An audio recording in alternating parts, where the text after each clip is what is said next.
Bonjour à toutes et tous, bienvenue dans ce nouvel épisode d'Art et Marché, l'émission qui vous ouvre les portes du marché de l'art. Et en première partie d'émission, nous avons rencontré l'artiste majeur de la peinture française, Gérard Garouste, qui nous présente sa fondation La Source. Elle agit depuis plus de 30 ans en faveur de l'inclusion sociale pour l'art et il nous parle également de son regard sur la nouvelle génération d'artistes. Et en seconde partie d'émission, nous échangeons avec Gergana Gincheva, qui est professeure de marketing, experte des industries culturelles à l'école de commerce EDEC. Elle a coécrit l'article Art et crime organisé, de la prise de conscience aux moyens d'action. Nous allons la recevoir dans un instant. C'est parti pour Art et Marché. Nous avons rencontré l'artiste Gérard Garouste à la Galerie Dauphine, un lieu et une exposition imaginés par les étudiants du Master Marché de l'Art à l'Université Paris-Dauphine. Autour de cette exposition consacrée à la nouvelle génération d'artistes, nous avons échangé avec le peintre sur son association La Source, mais aussi sur son regard porté sur les jeunes créateurs d'aujourd'hui. La Source, c'est avant tout un projet social.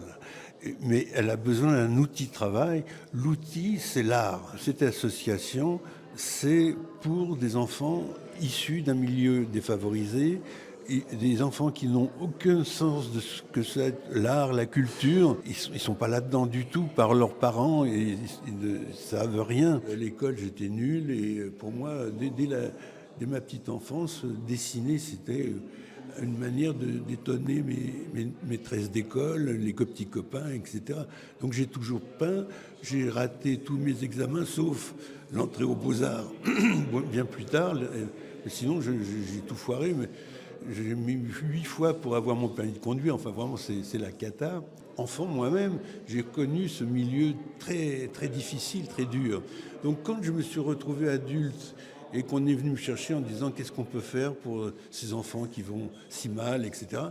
Je me suis dit, il est temps de faire quelque chose. Et c'est là où j'ai profité de mes relations professionnelles, c'est-à-dire des artistes connus à l'époque, pour créer La Source. Moi, j'étais là un peu pour représenter les artistes auprès des ministres, auprès des associations.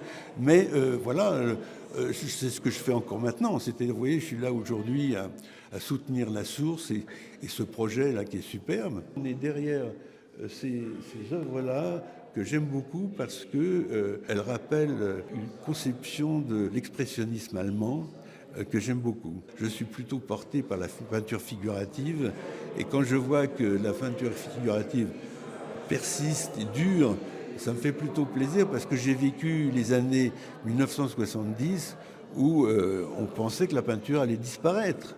Et là, je dois dire que ça fait plaisir d'être ici, tout simplement, parce que tout est jeune. C'est-à-dire, cette galerie, elle est jeune. Le propos de ces artistes avec Dauphine, qui veulent créer quelque chose de nouveau en faisant 2 jours de présentation des œuvres, en invitant la nouvelle génération de critiques, la nouvelle génération même des jeunes mécènes, parce que après l'idée c'est d'inviter des mécènes.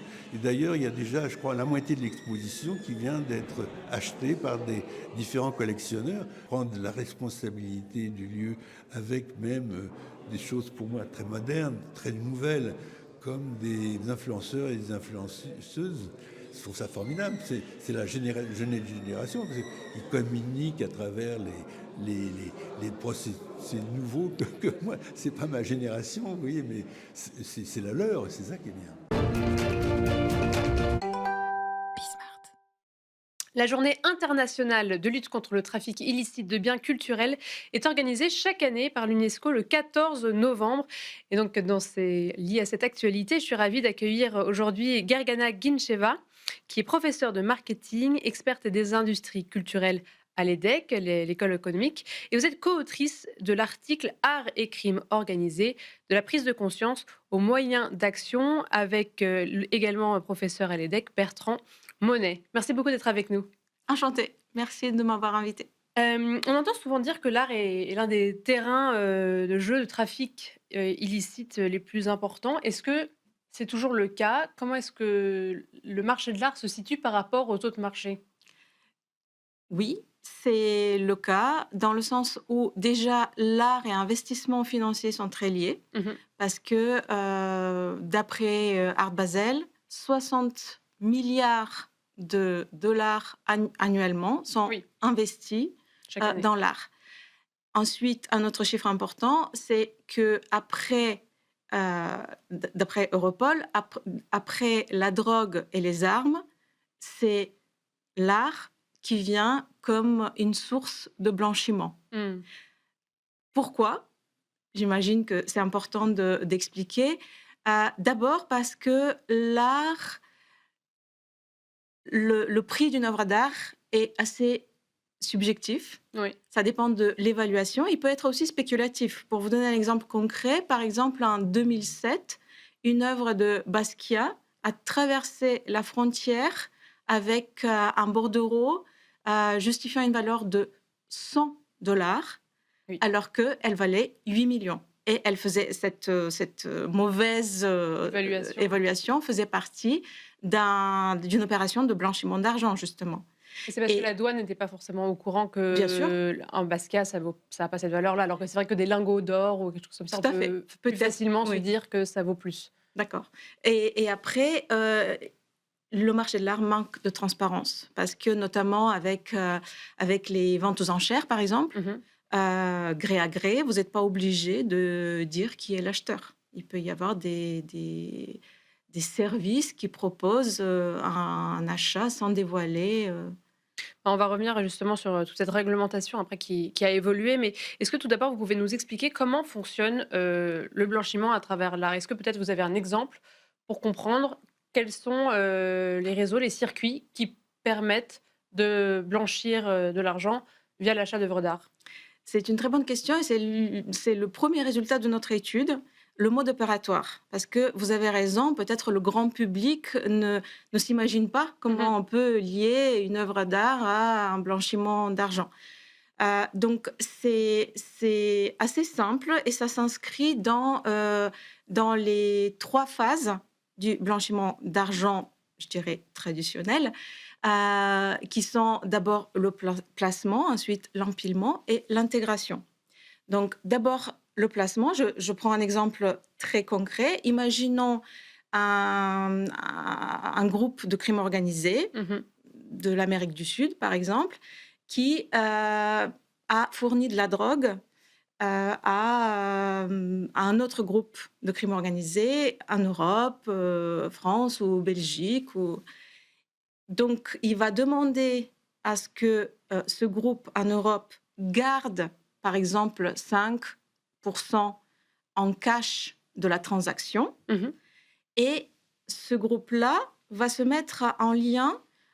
Donc ça, c'est la phase de placement. Il va se mettre en lien avec, par exemple, un agent corrompu sur un port franc. Imaginons, il y en a beaucoup, Genève, Luxembourg. Et il va demander à cet agent corrompu, à des intervalles réguliers, imaginons tous les 6 mois, d'acheter une œuvre d'art entre 3 ou 10 millions d'euros. Et en contrepartie, l'agent, il va recevoir une commission. Mmh. Et donc, pendant cette phase-là, qui est la phase de placement, l'argent sale du transit de la drogue va être investi dans des œuvres d'art qui sont sur des ports francs. La spécificité des ports francs, c'est que c'est en dehors de toute douane, en Oui, dehors de toute législation. Donc, des transactions peuvent se passer tant que l'œuvre ne sort pas du fort franc, du port franc. du port franc. On ne sait pas qui est Oui, quelles ont été l'acheteur, où les elle va. transactions? Et donc, ensuite, on va passer à la partie empilement, où toujours des agents corrompus dans les galeries ou des salles de vente vont revendre les œuvres. Et là, on perd la trace de l'argent. Et la dernière phase, c'est l'intégration dans l'économie légale. Souvent, c'est des sociétés d'écran qui sont liées à la première organisation de crime organisé, mais qui sont complètement légales, qui vont récupérer l'argent. Mais après plein de phases où on perd la trace. C'est-à-dire que du coup, l'œuvre qui a été revendue va être achetée par ces sociétés d'écran, puis revendue, et donc l'argent C'est est. l'argent juste qui est récupéré sur ces qui sont complètement pas du tout dans l'art. Ça peut être Oui, c'est ça. d'autres. Est-ce qu'on a une idée des montants, des échelles, etc. J'imagine qu'il n'y a pas beaucoup d'études sur.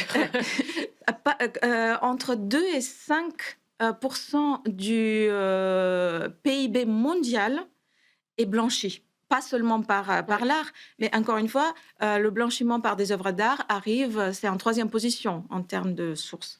D'accord, donc ça peut être des montants énormes. Euh, Plus récemment, je dirais des 5 dernières années, il y a eu quand même pas mal de réglementations au niveau européen qui ont évolué avec des demandes d'exigences plus élevées auprès des marchands, etc. Est-ce que ça, vous constatez que ça a un effet positif sur le marché? Oui, est-ce que c'est effectif? Est-ce qu'on remarque moins de blanchiment?